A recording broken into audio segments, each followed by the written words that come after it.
Bismillahirrahmanirrahim, wassalatu wassalamu ala rasulillah, sallallahu alayhi wasallam. Sejam todos bem-vindos à pergunta que não quer calar. Na pergunta que não quer calar de hoje, vamos falar sobre criaturas ocultas. Quem são essas criaturas ocultas? Existem ou não existem? Até onde elas podem afetar o ser humano negativamente? Obviamente que o tempo não nos é suficiente aqui para abordar tudo isso. Porém, vamos lá. Quem são essas criaturas ocultas? Allah Rabbul Izzat wal Jalal no Coran diz: Sanafrugh lakum ayyuha thaqalan. Eu irei tirar tempo ou irei me dispor na totalidade para poder julgar a vocês dois. Então aqui, vocês dois, quem Allah subhanahu wa ta'ala refere-se? Ya ma'ashar al-jinn wal-ins, ó seres humanos e gênios. No outro versículo, Allah subhanahu wa ta'ala diz, no Surah Sajda, Allah subhanahu wa ta'ala diz que لَأَمْلَأَنَّ جَهَنَّمْ مِنَ الْجِنَّةِ وَالنَّاسِ أَجْمَعِينَ, que Allah subhanahu wa ta'ala irá completar, irá encher o inferno, que Allah nos proteja, com os seres humanos e os gênios. Então, as criaturas ocultas que nós conhecemos, que vivem ao nosso redor, são os gênios. Estas mesmas criaturas, conforme vimos aqui, serão julgadas por Allah.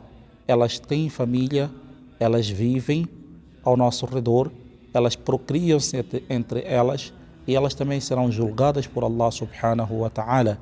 Estas mesmas criaturas, elas já habitaram a terra muito antes de nós.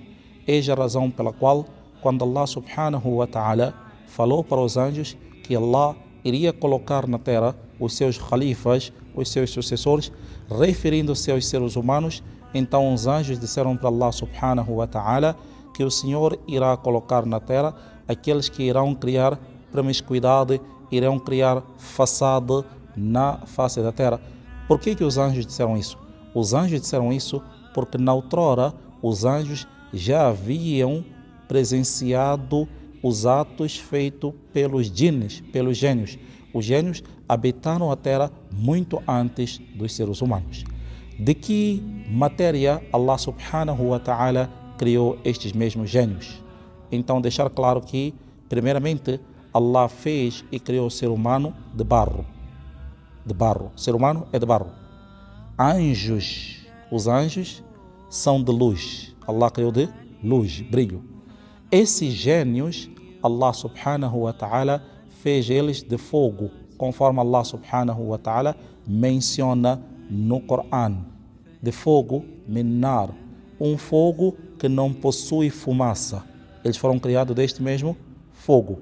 Então são criaturas que existem, estão ao nosso redor, não temos que ter medo delas, pois elas também são mukallaf, elas também terão de responder diante de Allah subhanahu wa ta'ala.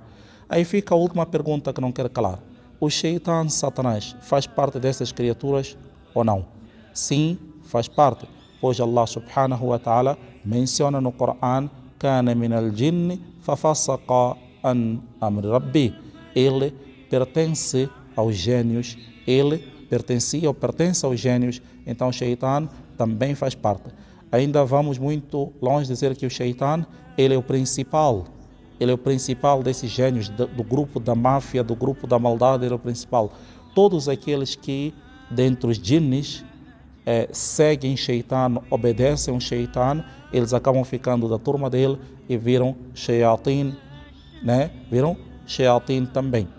Portanto, caros e respeitosos irmãos, basicamente é isto sobre essas criaturas ocultas. Ainda existe muito a se falar sobre elas, mas basicamente é isso. É importante nós sabermos que elas existem e que elas podem persuadir o ser humano a cometer certos erros, podem persuadir o ser humano a olhar para algo como se aquilo fosse normal e aquilo não é normal. Portanto, é importante este ser humano recitar diariamente Qul a'udhu bi rabbil falaq e Qul a'udhu bi rabbin nas como meio de proteção contra essas mesmas criaturas. E é a razão pela qual Allah subhanahu wa ta'ala também nos concedeu A'udhu billahi minash shaitanir rajim. Peço refúgio a Allah contra o Satanás, o amaldiçoado, pois este mesmo Satanás pode ser o Shaitan principal, como podem ser esses Shayatins também, estes pequenos, digamos, Shayatin vindos da parte deste Shaitan principal, persuadindo o ser humano ao erro. Que Allah subhanahu wa ta'ala proteja a mim, a vocês e a toda a nação de Rasulullah sallallahu alaihi wasallam contra os efeitos malignos do Satanás. Assalamu alaikum wa rahmatullahi wa barakatuh.